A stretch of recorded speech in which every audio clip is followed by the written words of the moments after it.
ರಾಜ್ಯದಲ್ಲಿ power sharing ವಿಚಾರ ಸದ್ದು ಮಾಡ್ತಿದೆ. ಡಿಸಿಎಂ ಡಿಕೆಶಿ ಸೈಲೆಂಟ್ ದಾಳದ ಮೂಲಕ ಸಿಎಂ ಪಟ್ಟಕ್ಕೇರಲು ತಂತ್ರ ಹೂಡುತ್ತಿದ್ದಾರೆ. ಹೀಗಾಗಿ ಇತ್ತ ಸಿಎಂ ಸಿದ್ದರಾಮಯ್ಯ ಕೂಡ ಅಲರ್ಟ್ ಆಗಿದ್ದಾರೆ. ಅಲ್ಲದೆ ನಾನೇ ಸಂಪೂರ್ಣಾವಧಿ ಸಿಎಂ ಎನ್ನುವ ಗುಟುರು ಹಾಕಿದ್ದಾರೆ.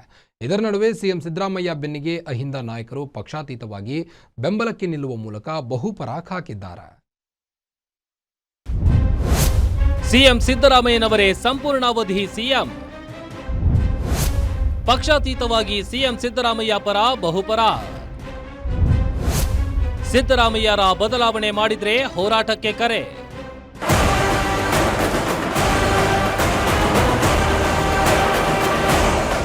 ರಾಜ್ಯದಲ್ಲಿ ಸಿಎಂ ಸಿದ್ದರಾಮಯ್ಯ ಮತ್ತು ಡಿಸಿಎಂ ಡಿಕೆ ಶಿವಕುಮಾರ್ ನಡುವೆ ಕುರ್ಚಿ ಕಾಳಗ ಜೋರಾಗಿದೆ. ಪದೇ ಪದೇ ಹೈಕಮಾಂಡ್ ಭೇಟಿಯಾಗ್ತಿರೋ ಡಿಸಿಎಂ ಡಿಕೆ ಶಿವಕುಮಾರ್ ಸೈಲೆಂಟ್ ದಾಳ ಹೂಡ್ತಿದ್ದಾರೆ. ಇದರಿಂದಾಗಿ ಸಿಎಂ ಸಿದ್ದರಾಮಯ್ಯ ಬಣವು ತಮ್ಮದೇ ಆದ ತಂತ್ರದ ಮೂಲಕ ಸಿಎಂ ಬೆನ್ನಿಗೆ ನಿಂತಿದ್ದಾರೆ. ಇದರ ನಡುವೆ ಸಿಎಂ ಸಿದ್ದರಾಮಯ್ಯ ಬೆನ್ನಿಗೆ ಪಕ್ಷಾತೀತವಾಗಿ ಅಹಿಂದ ನಾಯಕರು ಬಹುಪರಾಕ್ ಹಾಕಿದ್ದಾರೆ. ಇಂದು ಕುರುಬರ ಸಂಘದ ನೂತನ ಕಟ್ಟಡ ಶಂಕುಸ್ಥಾಪನೆ ಕಾರ್ಯಕ್ರಮದಲ್ಲಿ ಸಿಎಂ ಸಿದ್ದರಾಮಯ್ಯ ಭಾಗಿಯಾಗಿದ್ದರು.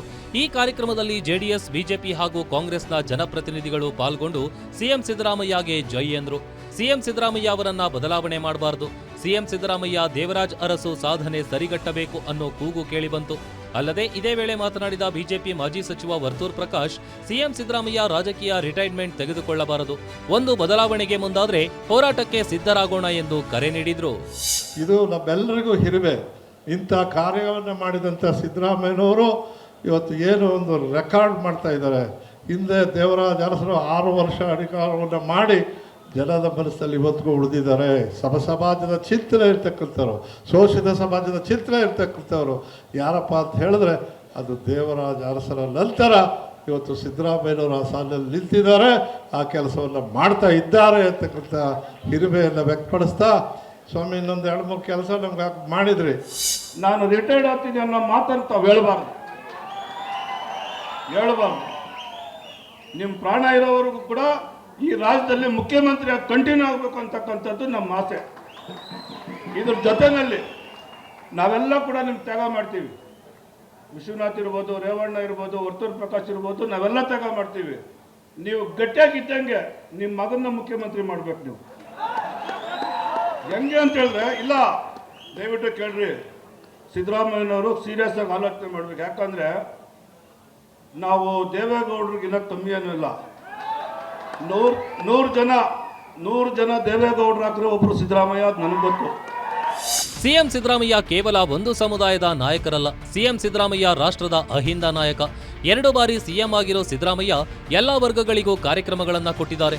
ಸಿಎಂ ಸಿದ್ದರಾಮಯ್ಯ ಅವರು ಜೀವ ಇರೋವರೆಗೂ ಸಿಎಂ ಆಗಿರಬೇಕು ಎನ್ನುವ ಒತ್ತಾಯ ಕಾರ್ಯಕ್ರಮದಲ್ಲಿ ಒಕ್ಕೊರಲಿನಿಂದ ಕೇಳಿಬಂತು. ಇನ್ನು ಸಿಎಂ ಸಿದ್ದರಾಮಯ್ಯ ತಮ್ಮ ರಾಜಕೀಯ ಜೀವನ, ತಾವು ಬೆಳೆದು ಬಂದ ದಾರಿ, ತಮಗೆ ಎದುರಾದ ಸವಾಲು, ಬೆದರಿಕೆಗಳ ಬಗ್ಗೆ ಎಳೆಯಾಗಿ ಬಿಚ್ಚಿಟ್ಟರು. ಅಲ್ಲದೆ ಕುರುಬರ ಸಂಘದ ಇತಿಹಾಸವನ್ನ ಬಿಚ್ಚಿಟ್ಟು ವಿರೋಧಿಗಳಿಗೆ ಟಾಂಗ್ ನೀಡಿದ್ರು. ನಾನು MLA ಆಗಿದ್ದೆ.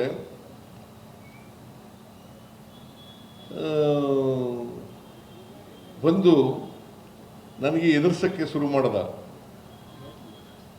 ಆಮೇಲೆ ನನ್ನ ಹೆಂಡತಿಗೆ ಕಾಗದನೇ ಬರೆದ್ಬಿಟ್ಟ, ನೀನು ಮುಂಡಿ ಆಗ್ಬಿಡ್ತೀಯ, ನಿನ್ನ ಗಂಡನಿಗೆ ಹೇಳು ಅಂತೇಳಿ ಬರೆದ್ಬಿಟ್ಟ, ಕಾಗದನೇ ಬರೆದ್ಬಿಟ್ಟ. ನಾನೇನು ಎದುರ್ಕೊಳ್ಳಲಿಲ್ಲ. ಅವ್ನಿಗೆ ಹೇಳಿದೆ, ಪುಟ್ಟಸ್ವಾಮಿಗೆ, ನೋಡಪ್ಪ ಪುಟ್ಟಸ್ವಾಮಿ, ನಾನೇನು ಎದುರ್ಕೊಳ್ಳೋ ಮನುಷ್ಯ ಅಲ್ಲ, ಸಾವಿಗೆಲ್ಲ ಎದುರ್ಕೊಳ್ಳಲ್ಲ ನಾನು. ಆದರೆ ನಾನು ಏನು ಪ್ರತಿಪಾದನೆ ಮಾಡ್ತೀನಿ ಅದರಿಂದ ಹಿಂದೆ ಸರಿಯಲ್ಲ ಅಂತ ಹೇಳಿ. ಕುರುಬರ ಸಂಘದ ಕಾರ್ಯಕ್ರಮ ರಾಜಕೀಯ ಕಾರ್ಯಕ್ರಮ ಅಲ್ಲದಿದ್ರೂ ಕೂಡ ಹಲವು ಮಹತ್ವದ ವಿಚಾರಗಳಿಗೆ ಸಾಕ್ಷಿಯಾಯಿತು. ಸದ್ಯದ ರಾಜಕೀಯ ಸ್ಥಿತ್ಯಂತರಗಳ ಬಗ್ಗೆ ನೀಡಿದ ಹೇಳಿಕೆಗಳು ಸಿಎಂ ಸಿದ್ದರಾಮಯ್ಯಗೆ ಬಲ ತಂದುಕೊಟ್ಟಿದ್ದು, ಪರೋಕ್ಷವಾಗಿ ವಿರೋಧಿಗಳಿಗೆ ಟಾಂಗ್ ನೀಡಿದ್ದು ಕಂಡುಬಂತು. ಒಟ್ನಲ್ಲಿ ಸಿಎಂ ಡಿಸಿಎಂ ನಡುವೆ ನಡೆಯುತ್ತಿರುವ ಕೋಲ್ಡ್ ವಾರ್ ಒಂದು ಕಡೆಯಾದರೆ ಸಿಎಂ ಸಿದ್ದರಾಮಯ್ಯ ಬಣ ಹೋರಾಟಕ್ಕೆ ಸಿದ್ಧ ಎನ್ನುವ ಸಂದೇಶ ಸಾರಿದ್ದಂತೂ ಸತ್ಯ. Durgesh Naik, political bureau, guarantee news, Bengaluru.